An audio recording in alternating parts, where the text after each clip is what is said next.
Fish on Fridays. I'm Al McCauley, and today I want to talk about a saint that we celebrate every year in the Catholic Church on July 12th. And what's fascinating about this woman is we know nothing about her. We have no historical proof that she ever existed. She's not mentioned in Scripture, and yet she's celebrated, and in particularly, we remember her every Lent when we do the Stations of the Cross. I'm talking about Saint Veronica. Now, I have a special affinity for this saint because my mother's middle name was Veronica, and so I often think of my mom whenever I hear the name Saint Veronica. When I'm reminded of the sixth station of the cross that we celebrate every Lent, that Veronica wipes the face of Jesus. Now, again, let me back up a little bit. She's lost to history. We have no knowledge of who she was, anything about her. She is absolutely mysterious. There's nothing in Scripture about her. Everything we believe about this event of her wiping the face of Jesus as he's on his road to crucifixion, everything that we hear about that comes from tradition. Now, we get a glimpse in Luke's gospel. This is chapter 23. We get a glimpse in Luke's gospel when we hear that as Jesus is on her way to be crucified, that there are women who are lamenting him, that are mourning over the fact that he's dying. And now, could Veronica be one of those women? We don't know. She's not mentioned by name, so we're not sure. Tradition oftentimes will link the woman that Jesus cured after 12 years of hemorrhaging. If you remember the story where she reaches out and touches his garment, kind of sneaks up behind him. This story, by the way, is in Matthew, Mark, Luke's gospel, all those three gospels. A lot of people in tradition have wanted to link that woman who was saved by Jesus in terms of the hemorrhaging stopping to Veronica, that she followed Jesus after that event. Again, we have no knowledge of that. We have no proof of that historically at all. That's just somebody's guess. They're nice stories, but we don't know for sure. In fact, we don't even know her name.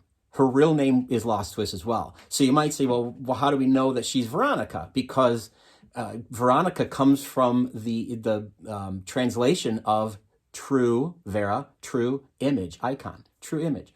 And so Veronica, because she wiped the face of Jesus, we're told in tradition that Jesus's face was emblazoned on this veil. And it has been considered like the holy grail of relics ever since.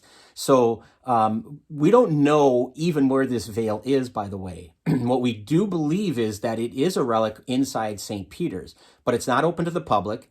It's not something that has ever been photographed. The original one has never been photographed. It's never undergone any kind of forensic testing whatsoever.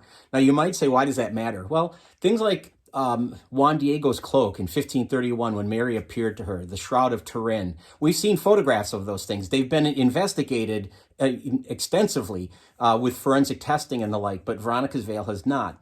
What we do know is that in the early part of the Middle Ages, this became such a treasured relic that many people started to reproduce veils with faces, draw faces on them to sell them as a way to make money. And so several popes throughout history put the kibosh on that, and they said, okay, we're going to outlaw you making these veils. We're going to outlaw you selling them. And in fact, it got to the point where there's so many of them in circulation. The Vatican, I think, was a little leery of the fact that, we have the original. We don't want all these other duplicates running around. Not only did they prohibit the making of them, they put out the order to destroy any of them that were in circulation.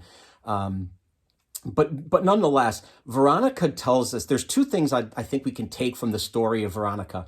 And by the way, just because we can't prove it historically doesn't mean it didn't happen. And it certainly doesn't mean that there isn't truth we can't take from the stories that we hear.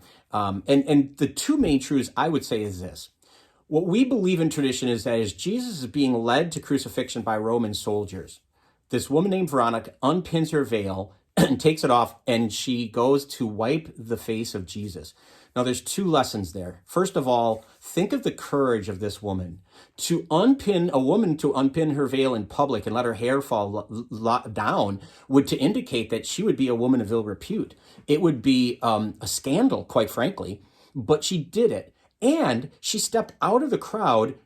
You can imagine in your mind her stepping between the soldiers who are probably goading along Jesus with whips and whatnot. you can imagine the courage it would take for her to not worry about her reputation by taking the veil off, but then trying to navigate through the crowd, through the soldiers, to get to Jesus to a point where she could help him. And so the courage of this woman is just remarkable. And what drove that courage? Well, it was her love and her compassion for this man. The idea that the compassion, the empathy of his suffering, wanting to alleviate on some way, on some level at least, a little bit, his suffering, is a remarkable virtue. It's a remarkable trait. So courage and compassion, those twin values and virtues that Veronica shows, are something that we should, really take to heart and perhaps to prayer. How much compassion do I show to my neighbor? How courageous am I in standing up for my faith?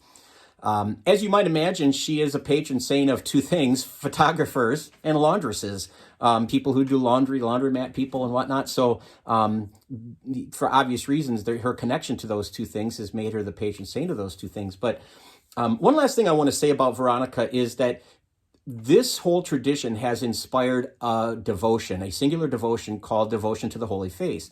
And it started really in earnest in the middle of the 19th century in places like France.